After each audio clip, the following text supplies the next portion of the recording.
Hey guys, Charlie here, back for another video. Today, I'm going to be ranking the albums of one of my favorite bands of all time, one of my top 3 bands of all time, actually, Iron Maiden. A band that needs no introduction, really, easily one of the top 2 or 3 biggest heavy metal bands ever. We've got 16 albums to talk about here, so, I'll try and go through, especially the bottom, I'll try and go through a lot of the ones towards the bottom as quickly as possible so that we're not sitting around here forever. So the way these album rankings work, I'm going to rank them all from my least favorite to my favorite. It is just based on my opinion, so you may disagree, that's totally cool. Just share your ranking in the comments below. So I'll go through them all from my least favorite to my favorite. I'll list some songs, maybe a lineup change if there was one, and the ones that I own. I've got 5 of them here on CD. I will show you. I'll definitely need to get some more physical Iron Maiden media. Let's get into it. So coming in at number 16, an album that's definitely low on most people's lists. The bottom 3 are all low on most people's lists, actually. I'm just trying to get the track listing up. So number 16 is the X Factor from 1995. So this is the first album with Blaze Bayley on vocals. I like most of these albums quite a bit. Most of them are really good. None of them are terrible, but this one, so Blaze Bayley's voice doesn't really fit the band very much. He's got that really kind of lower register voice, which doesn't really work, for Iron Maiden's music. He's not a terrible singer by any means. He's just not a really good singer for this band. And I think the production's not that great. The guitar sound isn't all that good. It's kind of thin and stuff, and the songs just aren't very memorable. There's some decent stuff. The opening song, Sign of the Cross, is pretty cool. Lord of the Flies, Man on the Edge is great. The Aftermath. The rest is just really kind of forgettable. So it's not awful by any means, but just not a big fan of it. So yeah, that's X Factor coming in at number 16. Number 15, we're going to go with the 1990 album, No Prayer for the Dying. Number 15 and 14 could interchange at any given day. So No Prayer for the Dying, this is the first album to feature Yannick Gers on guitar. Of course, Adrian Smith left after Seventh Son and Seventh Son, which I've got right here. This is the second last to feature Bruce Dickinson before he left to go solo and Blaze came in. So with this one, again, the songs just aren't super memorable on it. There's nothing really truly epic on here. It's kind of a very conventional Maiden album. It sounds like an Iron Maiden album. It's just that the songs aren't all that memorable, but it's not terrible either. Tailgun is really good. Holy Smoke's great. Title track is alright. Run Silent, Run Deep. It's got Bring Your Daughter to the Slaughter, which Bruce Dickinson originally recorded for one of the Nightmare on Elm Street movies, and then they threw it on this album, and that's actually the only Iron Maiden song that's ever reached number 1 on the charts, at least in the UK. So it's a decent album, but definitely not one of their best. Coming in at number 14, we're really taking care of the 90s here, is going to be Virtual 11 from 1998, the second and last of the Blaze Bayley era. This and No Prayer could switch any day. This is actually a decent album, Virtual 11. definitely like it a bit better than the X Factor. There's fewer songs, it's a bit more concise, the production's a bit better, and the songs are just more memorable overall. The opening song, Future Real, is great. Lightning Strikes Twice. The Klansman is really good. That's kind of the more popular song. Two Worlds Collide, Educated Fool. I actually also really like the last song, Como Está Amigo. That's a really nice, like, little ballad. It's got a really good guitar solo in it as well. So, Virtual 11, decent, good, solid stuff here. Coming in at number 14. Next up, I know this one's going to upset a lot of people, and that's fine, but number 13, we're going to go with Killers from 1981. I know this is quite a beloved album, and a lot of people love it. There are people out there who would rank this at number 1, so that's totally cool. Never really loved the Paul Di'Anno stuff nearly as much. I'm a big Bruce Dickinson fan. As you'll see later on in this video. But Paul Di'Anno was definitely a great fit for the band earlier on. I don't think he really felt the direction that they would go in. He's much more of like a punk guy, whereas like Steve Harris wanted to really be a progressive metal band, effectively, kind of, because he was in all the prog bands in the 70s. Killer's still a good, solid album. Wrathchild is really good. Murders in the Room Morgue. The title track is great. Prodigal Son. Another Life. So, good, solid stuff here. Killer's coming in number 13. Coming in at number 12, we are going to go with the number that came before that, actually, the album that came before that, their self-titled debut. This is a good album. Definitely like it a bit better than Killers, just more consistent overall. Remember Tomorrow is a great song. Running Free, Phantom of the Opera is great. Strange World's really cool. Charlotte the Harlot and the title track to close off the album is really good. So yeah, pretty good, really good. So, pretty good, really good. I wouldn't quite call it a great album, but good, solid album here. Debut coming in at number 12. Number 11, this might surprise some people. I know it's going to upset some people, but I'm going to go with Peace of Mind from 1983. Never really loved this album as much as some of the other Iron Maiden fans do. I think a lot of the other albums from the 80s are a lot better than this, but still a great album. Obviously, The Trooper is fantastic. Probably one of their best songs of all time. One of their most famous songs ever. The opening song, Where It Will Stare, is great. My favorite song on this album would probably be Revelations. That's a really cool song. Flight of Icarus, Die With Your Boots On. Sun Steel's a really cool, underrated song, and then it closes out with To Tame a Land. So, yeah, very strong album. Peace of Mind at number 11. Number 10, we're going to go with The Final Frontier from 2010.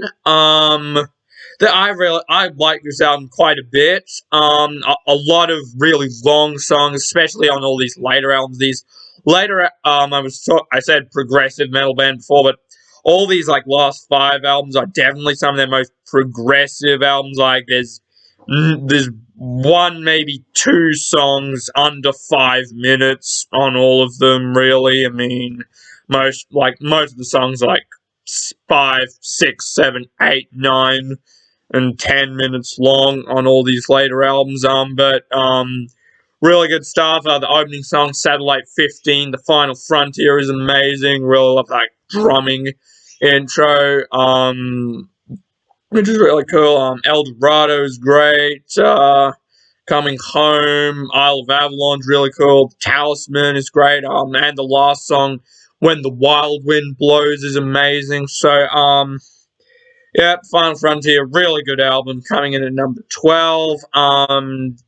Dance of Death from 2003 is going to be the next one that we talk about. So, the second album of the reunion with Bruce Dickinson.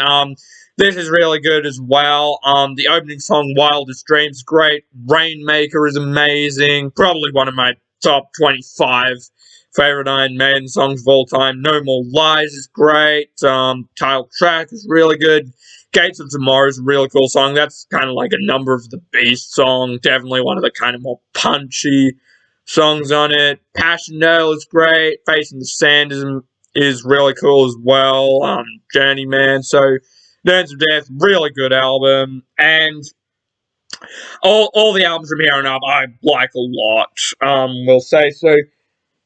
So yeah, all these albums are fantastic. This was kind of a hard list to put together. I mean, the bottom three and the top three were pretty easy, but everything in the middle was really hard because there's a lot of really great stuff. Coming in at number 8, there's a couple of here that I'm debating about. They could switch any day. They're both completely different albums, actually. Coming in at number 8, might be a bit of a surprise. I'm probably going to get a little flack because I'm going to rank a bit of a classic album fairly down the list, well, towards the middle. Number 8 is going to be Powerslave from 1984. I absolutely love that album cover. Really cool stuff. This is a really solid album. I think this album's kind of I think it's not quite as solid from start to finish, some of the others, but it's elevated by some really fantastic songs, which would be Aces High is amazing, 2 Minutes to Midnight, one of my favorite Iron Maiden songs of all time, just really great chorus, great riff and stuff.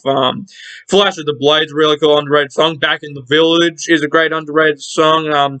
Title track is great, and Brian of the Ancient Mariner to finish it off is absolutely amazing. Really good, long, epic song. Obviously, it's retelling the Samuel Taylor Coleridge poem. So, Powerslave, fantastic album here, coming in at number 8. Coming in at number 7, we're gonna go with the 2006 album, A Matter of Life and Death. This is a really great album. Very dark and heavy album. Obviously, it's kind of really all about war and stuff and dark themes. So it's a dark and heavy album, but really great stuff. A lot of very progressive, a lot of great riffs. The opening song, Different World, is fantastic. Really great riff. These Colors Don't Run is great. Brighter Than a Thousand Suns is fantastic. The Pilgrim's a great song. Underrated song. The Longest Day is definitely my favorite song on the album. That's a really cool one. For the Greater Good of God, and the last song, The Legacy, is amazing as well. So, Matter of Life and Death, fantastic. Another really great album here, coming in at number 7. Number 6, this may be a bit of a surprise. I feel like I have it a lot higher than most people would, but I'm gonna go with Fear of the Dark from 1992. Easily and without question the best album of the 90s. I think it's definitely much more. It's definitely the songs are the most memorable on it.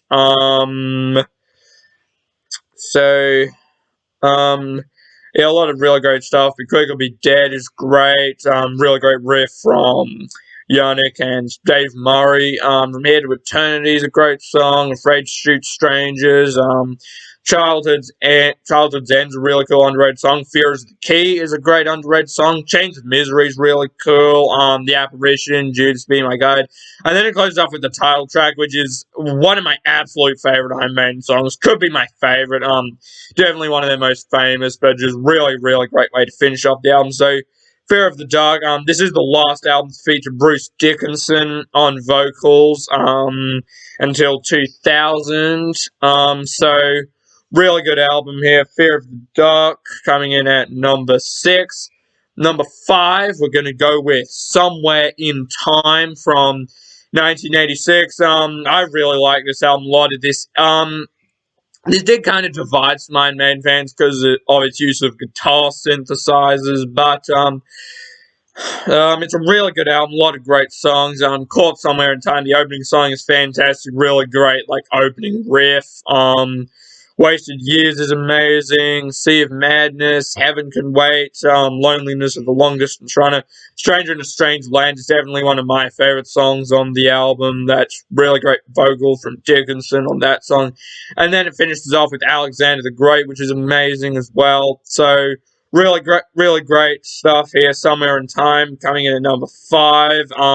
And all these top 4. Number 4 is going to be Seventh Son of a Seventh Son from 1988. This is the last album to feature Adrian Smith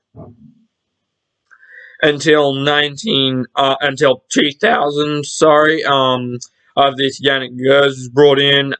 This is a really great album. Obviously, it's kind of like their concept album stuff, but a lot of great songs. The opening song, Moonchild, is fantastic. Infant Dreams, Can I Play with Madness? The Evil That Men Do is kind of the bigger, more popular song here. That's one of my favorite Iron Maiden songs of all time. Really great stuff. Title track is really good. Clairvoyant is an awesome, underrated song, and then closes out with Only the Good Die Young, which is a great song as well. So Seventh Son of Seventh Son, really good album here, coming in at number 4, and now we are into the top 3, which we're pretty much set. Number 3, it's going to be The Number of the Beast. Sorry about the glare, from 1982. First album featured Bruce Dickinson, and absolutely fantastic stuff. Just a lot of classics on here. Children of the Damned, The Prisoner's great. 22 Acacia Avenue is amazing. Title track, Run to the Hills, fantastic. And then, of course, it closes out with Hallowed Be Thy Name, which is one of their absolute best songs. Top 3 Maiden song for me. One of the great album closes of all time. And this CD version I've got here has a song called Total Eclipse on it, which was originally released as the B-side to Run to the Hills. It wasn't included on the original album, but then later on they threw it on there. So that's a good song as well. So Number of the Beast, fantastic album, coming in at number 3. And the top 2 are both modern albums, both amazing stuff. Number 2, we're going to go with the most recent Maiden album, coming in at number 2, which is The Book of Souls from 2015. This is their double album. Most of the songs on here are really long, but they're all fantastic. There's a lot of great riffs and great melodies and stuff. Just really memorable. If Eternity Should Fail, the opening song is amazing. Speed of Light, The Red and the Black is fantastic. Probably my favorite song on the album. When the River Runs Deep is great. The title track is really good. Shadows of the Valley. Tears of a Clown's a really cool song. Then Sorrows is great. And then, of course, it closes out with the big 18-minute long Empire of the Clouds. So, this has always been one of my absolute favorite Iron Maiden albums. Really love it a lot. Just really ambitious stuff here. So, number 2, Book of Souls, fantastic stuff. And there's only one left, which you may have guessed it. So, number 1 is going to be Brave New World from 2000. This has got to be one of the absolute best comeback albums in metal. Obviously, this is the first album to feature Bruce Dickinson since 1992, and the first album with Adrian Smith since 1988. There's the guys on the back, and that's the lineup that we still have today. So first album with Bruce since 92, and there's Adrian there, and then Yannick Gers, who was Adrian's replacement for the 90s. They kept in the band, still in the band to this day. So just a lot of really just great classics. This has always been my favorite Maiden album. The opening song, The Wicker Man, one of my absolute favorite Maiden songs of all time. Easily in the top 5. Just really awesome opening riff. Goes to the Navigator is amazing. Title track, Blood Brothers, Dream of Mirrors, another top 15 Iron Maiden song of all time for me. Just really amazing, epic stuff. Nomad's really cool, Out of the Silent Planet. And then my favorite song is the last song, The Thin Line Between Love and Hate. One of my top 3 favorite Maiden songs of all time to close off the album. So, Brave New World, amazing album. One of my favorite albums of all time by anyone. Coming in at number 1. So, let's just quickly recap all the lists. Number 1, Brave New World. Number 2, Book of Souls. Number 3, Number of the Beast. Number 4, Seventh Son of the Seventh Son. Number 5, Somewhere in Time. Number 6, Fear of the Dark. Number 7, A Matter of Life and Death. Number 8, POWERSLAVE. Number 9, Dance of Death. Number 10, The Final Frontier. Number 11, Peace of Mind. Number 12, Iron Maiden Debut. Number 13, KILLE. Number 14, Virtual 11. Number 15, No Prayer for the Dying. And number 16 at the bottom is The X Factor from 1995. Well, I made pretty short work of this list. Just managed to get it under 20 minutes long. Thank you so much for watching. Please leave your ranking in the comments below. I was planning on doing a Black Sabbath album ranking later this holiday, so I'll go back and listen to all my Sabbath albums. So hopefully we can get that in. So stay tuned for that, and thank you for watching.